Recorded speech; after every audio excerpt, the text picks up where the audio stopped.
Hi, welcome to Writing with Sandhya. Welcome to Poetry Month. I'm very delighted to welcome Minal Sarosh to this episode. I met Minal virtually last year. I think the Bookmakers had an online Lit Fest. It was 1 week for over 600 authors, and that was awesome. And she and I were on a panel together. After that, I've kept in touch. She's released a book. I've enjoyed reading her book, and she's a wonderful poet as well, especially for haiku and related poetry. And I'm, really admire her work. So thank you so much for joining me. I'm very grateful. Thank you, Sandhya. Very happy to be here on your channel, and looking forward to this. Yeah. So I know that you have published, before we get to your poetry, and I hope you'll read some poetry to us, but we also hope to know about your work and learn from you. So I know that you have published a number of books. Can you tell us about them? Yeah. And which one of them is maybe more dear to you?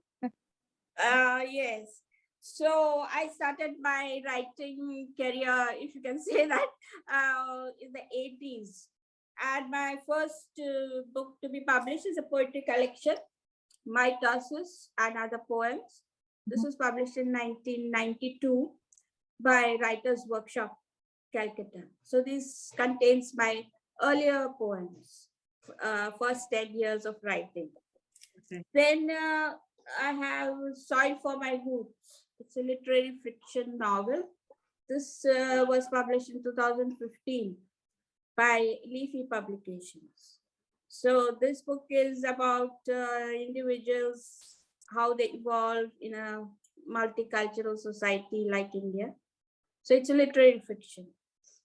Then I have a literary mystery novel, which was published in 2020 by Locksley Hall Publishing. This is it's a mystery novel about a theft which took place in Ahmedabad, and how the protagonist, who is an amateur detective, tries to find the culprit. And last is a Kindle. It's a Kindle e-book, A Lizard's Tale, which is all about all my poems which I wrote in the last 25 years. Most of them are published poems, and some are new. So that's a Kindle Amazon KDP book. So that's how I have 2 poetry and 2 fiction novels. Yes, I've read Wicked Money, and as you said, yes, it is a literary detective novel, and I enjoyed reading it. Yes. So favorites, no favorites as such. Each one is important for me, and each one represents a very significant point in my life and in my career. So all are dear to me. Yes, it's just like no favorites as such. Yes. And, I was going through a bio, and you have received several awards. And of course, you've had a long career, literary career as well. Is there one that stands out more than others in some way? Or? You can say more than one. Here also, each one has been significant, like at the state at which I got the awards. Like the first one was very important because it sort of gave me the confidence and self-belief that I could write. So that was very. That is, it was a local award by the Times of India, had organized some poetry competition. Of course, it was judged by literary personalities. So I was very happy with that. And especially when I got the award, some educated and academic people, like they said that at that time I was working in a bank. So they said that banking and poetry does not mix. Yeah. They were quite surprised that I got the award. But then that didn't deter me, and I sort of wrote more poetry. So that first award is also, though it was local, it was very important. It gave the direction kind to my writing. And the most important would be Poetry Society India, the All India Award, because it trusts me into the, you can say, the poetic circle of contemporary poets. And then I started contributing more to the journals. And then the Kalagoda SMS Poetry Award is also important because that was an SMS poetry competition, and means you had to write poems, small poems, which fit into the SMS kind in the forward, etc. So I got that award for 2008, 2009. It was a third prize, but it made me think about short form poetry. That's interesting. Yeah, it kindled my interest in short form poetry. So I started looking for, although I did write epigrammatic small poems before in my collection also, but it made me think more seriously about it. And I started looking at what are the other definite forms in short form poetry. And I came across haiku. That's where I came across haiku in the online. And so I started reading about it and connecting with people who already wrote. And that's how it sort of launched my career in haiku. So even that is important.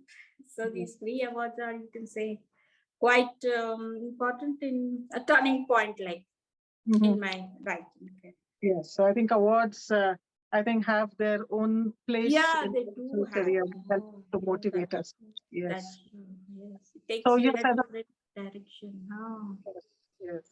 that's I have been following you and reading your haiku and all the different yeah. and I really enjoy them because I really like that compact style. Yeah, they are so much actually meaning at the to them. moment I am really enjoying writing haiku and they fascinate me, intrigue me. So And you that's write there are so many different forms of haiku. So I've been looking forward to, I think, learning a little bit from you. Can you explain what are the differences? Yeah. And if there's any Yeah. particular one you like to read the most? Yeah. I'll read a few different types from my own work. But Okay. before that, we can just have a brief history of haiku, what it is. Like it is a Japanese short form poem, which is more than 400 years, almost 400 years old. It's very brief. It has only 3 lines, one short, one long, and again short. That's how. But even that is evolving. So people are writing 1 line and 2 line. Some are going further to 4 line also, and even less than 1 line, And there are fixed syllabic counts, 575, spread over the 3 lines. Then you have what is must for a haiku is that it has a seasonal reference to it. It's called the kigo, and that is usually in the first line or maybe in the last line also. Then other than that, the requirements of haiku is what makes it different from the normal poetry is that it has to be very objective. We don't use poetic devices, or even if we use it, is very little. So it has to be objective, and there are multiple interpretations to it. Even though it is 3 lines, you can interpret it in many ways. And the main important characteristic is that it lets the reader in. The reader, it sort of gives there is a haiku moment actually, when the reader realizes or what the poet has experienced, that our moment is there. And that is very important. That moment should be there. And that's how there's a pause after 1 line. The first line is a fragment and the other 2 lines are phrase. And in between there's a pause kind, a curve. The cutting word is there or cutting pause is there. So these are the characteristics. So reader has to walk in and interpret it whichever way he or she likes it and according to their experience. So the main thing, the different forms coming from this is haiku as a seasonal reference. But there is the similar to haiku 3 lines and 575 syllabic count. You have the senryu, which is about human about the human experiences, human nature. It's a little humorous also. And so that is the difference between a haiku and a senju. It is all related forms. Okay. Then you have a monoku, which is a single line haiku. Then haiku actually originated from a longer poem, which is the tanka or waka. Waka is classical Japanese poetry. So this was even more than 400 years. So that tanka had 5 lines. That structure is 5-7-5-7-7 syllabic count. Okay. So the first 5-7-5 that got modified, like it was separated kind in the 17th century by one haiku master, Masao Seki. He christened the hoku as haiku. So tanka is also a related point. Today, tanka is also written as 5-7-5 and 7-7. And the longer collaborative poem is also written. There are 2-3 poets writing it. Some write the first verse 5-7-5, and the last 2 for 7-7 is written by another poet in response. So there's a sequence kind of collaborative poem also. So these are different types of haiku, and according to the theme, you can write a humorous haiku or a haiku having some repetitions. I have written all kinds. I'll read it to you. Sure. Yes. Should I read it just now? Yeah, absolutely. Yes. Yeah, Okay. It's fascinating to hear about this. Yeah, I've just experimented with just the basic traditional haiku, and I've been waiting. Traditional haiku is the 5-7-5-1, which is evolved. Like people use even lesser syllables for that. Yeah. Yeah, so I'll read some haiku. Here I have my first haiku to get published was not adhering to any of these rules, but it was still haiku because it was this was published in News India in 2008. Okay. So I'll read it. My custard apple eyes. The shade of a forest grows from its every seed. My custard apple eyes. The shade of a forest grows from its every seed. Then in 2011, I had one honorable mention in World Haiku Review. Brave mirror doesn't distort truth, looks me in the eye. Beautiful. Then there is one which was included in the Katha book anthology. Empty days. My old bones creak with the swing. Then there's another one which was included in the another anthology, very famous anthology, Nad Anunad. Rippling laughter, face to face with myself on water. Rippling laughter, face to face with myself on water. It's so beautiful. You can actually, just so short, you can. Yeah, it is actually images. Haiku is actually images, but there are only 2 images. Like in normal poetry, there are images and different. To explore your theme, you use many images. In haiku, actually, the requirement is only 2 images. Refocused. Yeah, and they are sort of linked and shift. That kind of thing is there, and you have to be objective, very objective. Yeah. You have to show the image, not tell what to feel. The feeling is for the reader, how he or she interprets that. Now, the one which won the Akita University President's Award, Waves of People. A child waves for her parents, border fences shake. waves of people. A child wails for her parents. Border fences shake. Here there is a sort of rhyming little bit. You can use it, rhyming and all such poetic devices you can use, but very few. Okay. Then another one which won the Akita International Award in 2019. Moving house. They plant a rose tree where their dog was buried. Moving house. They plant a rose tree where their dog was buried. Moving. Yeah. These were all written on themes. Yeah. They had a theme for each competition and you had to write to the themes. A few general ones.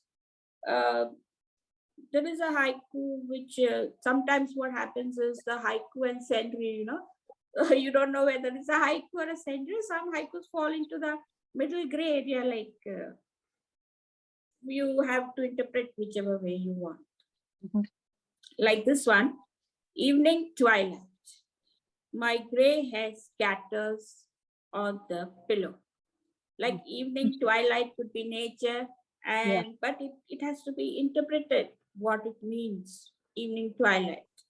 My gray hair scatters on the pillow. So there are such complex haikus also. Yeah. Then face mask, the way the ocean covers the earth. Out of season, I'm still ordering mangoes online. So here the Kigo is mangoes. Yeah. The seasonal reference. So this is a seasonal reference poem. Out of season, I'm still ordering mangoes online. And I like the online sort of brings in the modern world into it. Right? Contemporary modern, yeah. Then there is a realistic haiku kind. The one which I'm going to read. Evening traffic jam. Ducks swaying across the road. Just an image. Ducks swaying across the road. Now you have to interpret it. Why there is a traffic jam? And because of the ducks or what, that is in your way, you have to interpret it. Then you have a haiku which is which has little surreal, little mystery to it, like this one. City Park. The crow and the statue sharing time. So this is a little bit surreal, right? It's called Eugene. Okay. Eugene, yeah, it's called that. This is a type of haiku. No lockdown. The sunflowers turn towards the sun. Then one of my haiku just recently was a finalist at a competition, which was for the trailblazers. And I was there in that. I read that haiku. Cowbells, one thought bumping into another. This was one of the finalists in that competition. Then I have written one monoku. That's strong. The more I try to see, the less I see. Just one. I know. I've been reading some of yours and I was wondering how that's also haiku, but it's so fascinating. Yes. Yeah. That's strong. The more I try to see, the less I see. Then this one, next one is on, it uses the technique of repetition. Passing clouds. What to do, what not to do. It uses repetition technique. Then I'll read some Sandhya poems. Okay. Anniversary. She dyes her hair for the party. So this is all about, mostly about human beings, human activities. Nature, if it comes, then it goes into that gray area. On ventilator, they try to understand her silence. Then I won the third prize for this one. Chemotherapy. She takes a selfie with the new wig. Yes, I remember reading this. Yeah, this won a prize. Then window shopping. She tries to lose weight for the dress. This is a humorous scenario. Window shopping. She tries to lose weight for the dress. Yeah, can relate to that. So this is a type of humorous type. Then surreal kind. Train tunnel. My yawn swallows the sudden darkness. Train tunnel. My yawn swallows the sudden darkness. Then you have, this one is written on using the technique of euphony, the sound effect. Train vendor, the click of the orange soda bottles. Train vendor, the click of the orange soda bottle. You can immediately see the whole, I think, platform. There is sound, click. So that is, this uses the technique of euphony. Then, hearing loss, my raised voice as deafening as the waterfall. Then astrology, how the planets fit in my fist. Here the technique is used. Doorbell ringing in an empty house. COVID winter. Then you have a haiku, which is place name haikus. Golconda Fort, a claps echoing in the past. This haiku using place name. Golconda Fort I have used. Then I have a scenario, which is a single line monocle. Between his yes and no, a nodding pigeon. Just one line. So this is also a type. Then I have two horror scenaries also. Wow. Horror scenario is also written. Horror haiku is also written. Actually, it's for that matter, even science fiction haiku is written.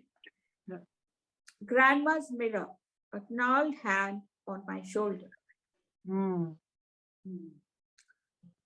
Cemetery visit, my friend's perfume near the headstone. So these are the different types of haiku.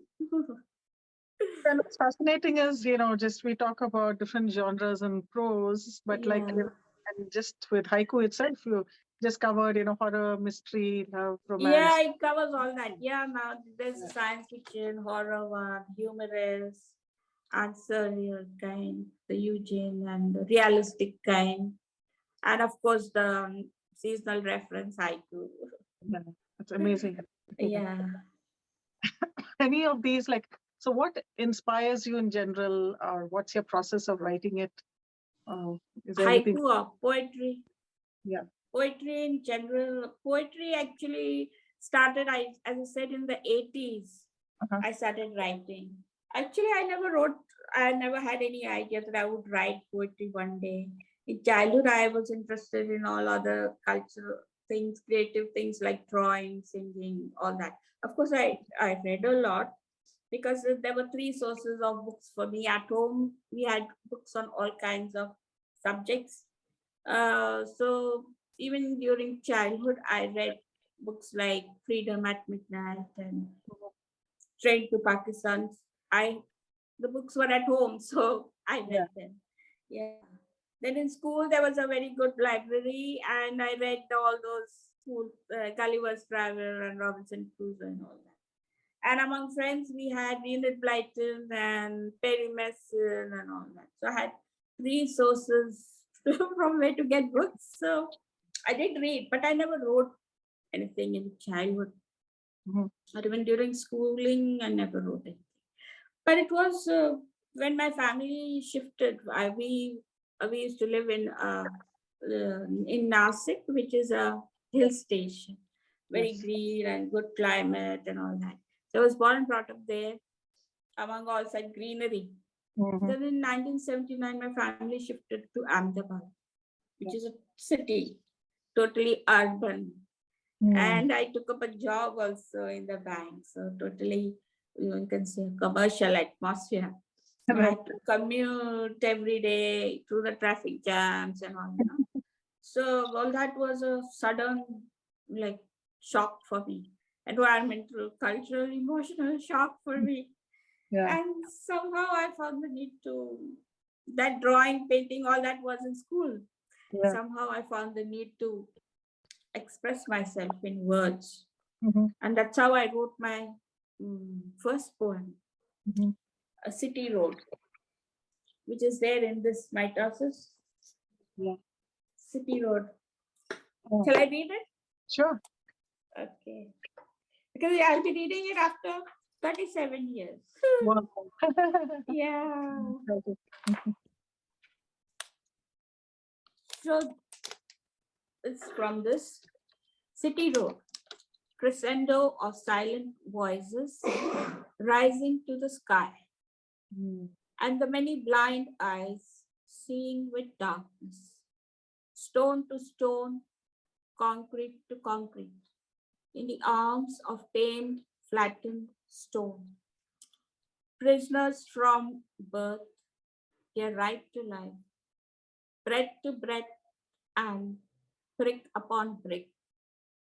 I see these buildings in the long black grid, and through these rights of the earth are visible bits of land and bits of sky, as a heavy dead air sinks in my eyes. Though not a stranger, the friendly overtures of the earth I deny, for I need it, need to go on the city road to survive. It's a cry from the soul, I think. Yeah, because I was suddenly among buildings and traffic jams and roads and all that, and sort of that started everything. And this one won that award. So that's how poetry started, and it has been with me. It's wonderful talking to you and listening to all the poetry. So finally, I just wanted to ask, are you working on anything next? Next, I think there'll be or rather I want to put together the haiku poems, which I have written, published. I want to put them together in a collection. So look forward to that. And thank you very much for joining, Minal. Thank you, Sandhya, for having me here. Best wishes to you for your next project. Thank you so much. And thank you. Thank you all viewers. If you're enjoying this, please do like and subscribe, and there will be more poetry sessions through this month. Thank you for joining. Thank you. Bye.